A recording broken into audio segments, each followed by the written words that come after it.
Verstappen. Oh, and fuel. That's the first time we've had a fuel splash. Oh, my goodness me. Well, now, just let's keep calm there.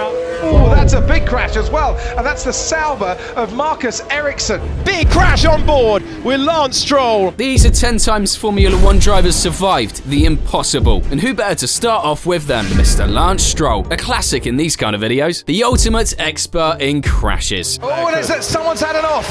And into the gravel they go. And we just look now to see that is Lance Stroll. The safety car now comes out. On boards. Oh, there's a lot of runoff area. Stroll has gone off. He's hit the wall there. Oh, crash! Off the road and into the wall. A heavy one. But his most extreme crash has to be during Singapore Quali 23. He was putting everything on the line just to make it to Q2. And when Strulovic goes all in, you just know it ain't gonna end well. Oh, he's going to put it in the wall! Big crash on board with Lance Stroll. He was trying to wring the neck of the speed there, and he finds the barrier. Wow. Complete wreck. Barriers destroyed, and the sight of a car split on track is straight up creepy. But thankfully, Lance was quick to jump on the radio. Lance, car is safe. Are you okay? Yeah, I'm okay. After such a brutal crash, it was a miracle he was okay. And it could have been so much worse, because Norris missed him by inches. Even though he walked out on his own and the medical center said he was fine, he didn't race the next day. Stroll wasn't feeling 100%, a bit sore and dizzy, and the Aston mechanics couldn't fully repair the car either. I think we can all agree that surviving a crash like that with barely any injuries shows how safe F1 is these days. But sometimes it's not just about safety, luck plays a big part too. And when you've got two kamikazes on the grid, the chances of things going well drops big time. Remember Spa 2012?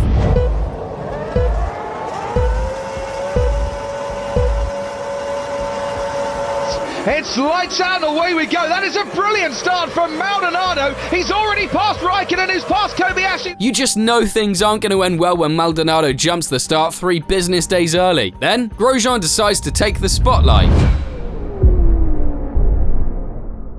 Oh dear, Roman Grosjean and Fernando Alonso and Lewis Hamilton all coming to grief at La Source. Jeez, few drivers can make a mess like that this fast. Luckily, everyone was fine, but Alonso basically got a sneak peek into the afterlife.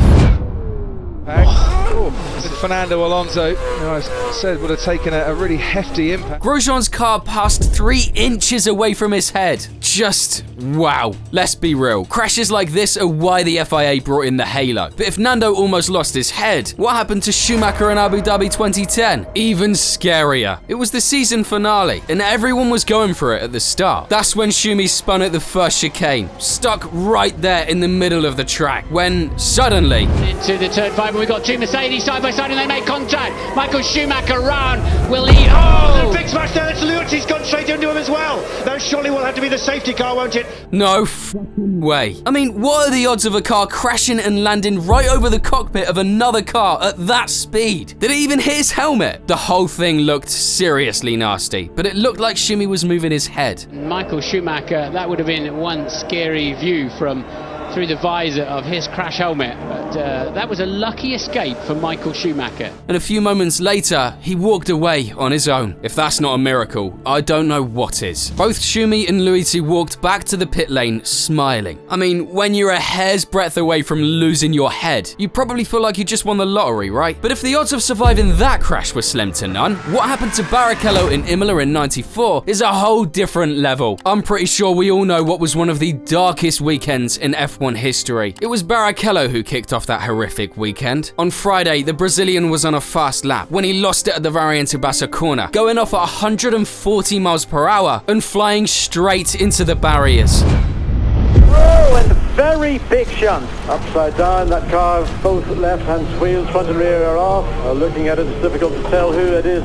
It's Rubens Barrichello, the man who's lying currently second in the World Championship. A 90G hit, a bunch of flips, and the car completely wrecked upside down. There is no way anyone walks away from that, especially when you see something like this. A truly terrifying scene. The medical team got to the crash site pretty quickly, only to find Barrichello unconscious after sweating swallowing his tongue. He just wasn't reacting at all, and it was just not looking good. After 6 terrifying minutes where he was basically out cold, Barrichello finally woke up and was rushed to the medical center. It turned out he had a small fracture in his nose and a dislocated rib, which honestly felt like nothing considering how bad the crash looked. He didn't race for the rest of the weekend and had memory loss for the next month, but hey, minor details, right? The 1994 season had some of the most brutal crashes, multiple fatalities, and many additional close calls. An absolute nightmare of a year for F1. In the opening race in Brazil on lap 35, Eddie Irvine and Jos Verstappen were battling it out in the midfield, catching up to Martin Brundle, who had engine problems when they were about to lap Eric Bernard. That's when Irvine shifted left to pass him, pushing Verstappen onto the grass, causing, well, this. Trying to overtake Eddie Irvine, and oh, Schumacher is gone off! Oh dear me, that is an appalling moment. Eddie Irvine pulling out to try and pass. Oh my god, did you even see that? Verstappen's Benetton literally flipped after hitting Brundle's helmet, which took a heavy blow and split open. Somehow, and I still can't comprehend how, both Brundle and Verstappen walked away without a single scratch. Brundle especially was insanely lucky to make it out alive. I mean, the chances of a car smashing into your helmet and you walking away fine? Ridiculously low. What even are the odds of that? And Irvine? Well, his kamikaze move got him a race ban, which got bumped up to 3 after his appeal failed, plus a $10,000 fine to cool him down a bit. For Verstappen, that wasn't the only nasty crash he had that season. Actually, the most memorable moment of his career came at the German GP, and definitely not for reasons he would have wanted. It was lap 15 when Verstappen was told to pit. And in comes Verstappen there. Verstappen coming into the pits, again the right thing for him to do. Just a normal pit, you'd think, right? Well, it ended up being one of, if not the scariest one in F1 history.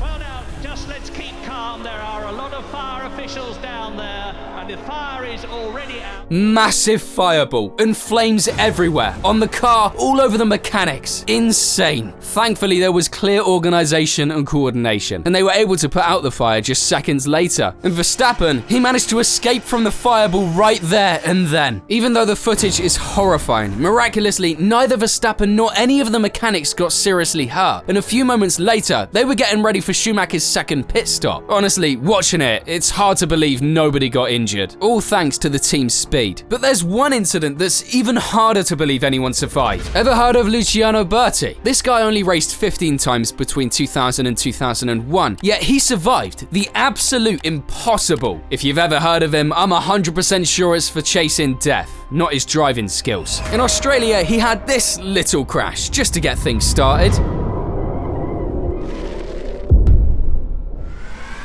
Then in Monaco, racing for Prost, he had a brake failure and nearly smashed into a truck.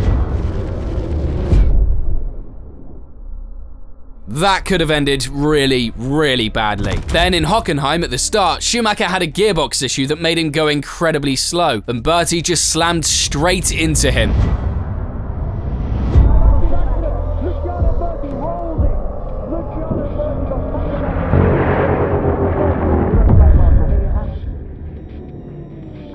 Fortunately, even though his car was completely destroyed, he walked away on his own. But it was in Spa when he would have the scariest one of them all. Berti was chasing Irvine, getting closer and closer. He then tries to pass him in the super fast left-hand corner Blanchiment, but of course, it didn't go well.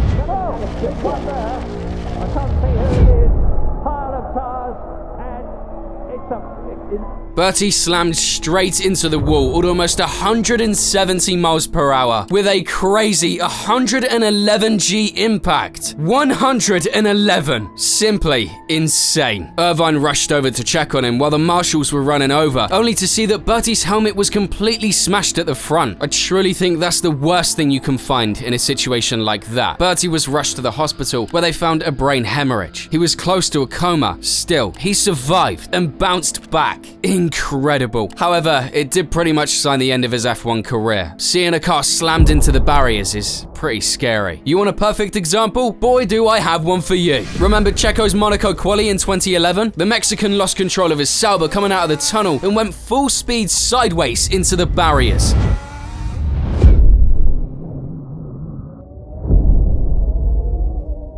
Holy shit.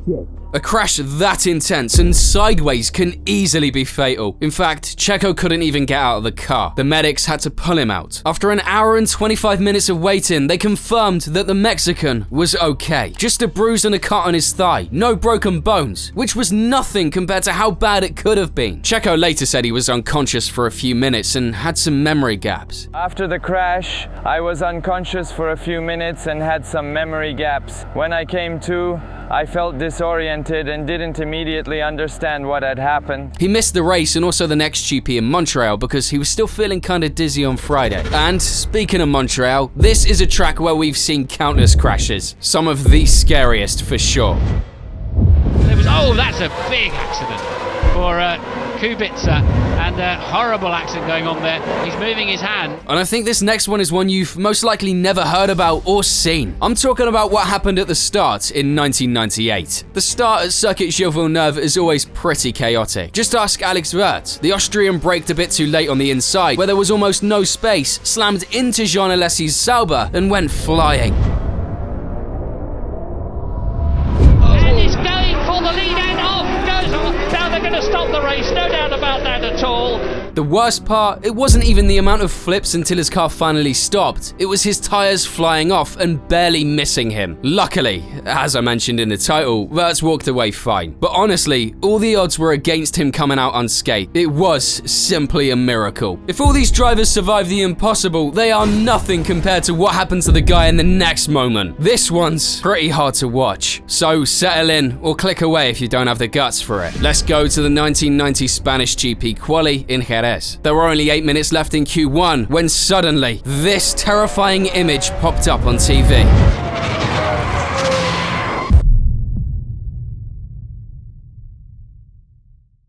A wrecked Lotus. The guardrail smashed, and Martin Donnelly lying motionless on the track, over 160 feet away from his car. Jesus fucking Christ. Hands down, this is one of the creepiest and scariest images I've ever seen. What the fuck happened?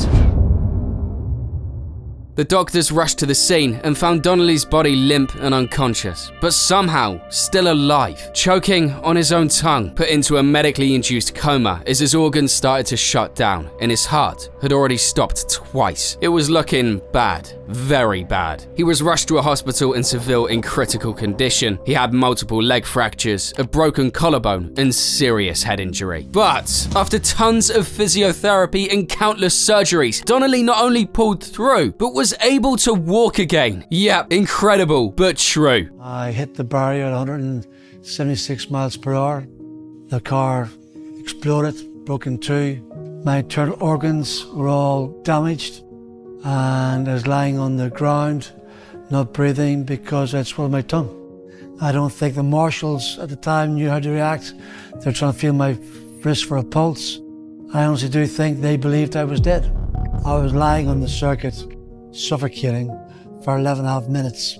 Sid Watkins, the medical delegate for the FIA, arrived on scene. He then got me stabilised, got me breathing again, so I could be transferred by air ambulance to the Seville hospital. All because of a suspension failure. And as crazy as it sounds, the inertia and getting thrown out of the seat actually saved him, since he didn't stop suddenly, which would have most certainly been deadly. If this isn't the definition of surviving the impossible, I don't know what is. And let's just take a second, no more for sure, but a second to thank the FIA for the security improvements over the years. Not to ruin the mood here, but think of how many drivers we could have lost without our current standards. And if you want to bring up the mood a little, watch this one next. And as always, thank you for watching.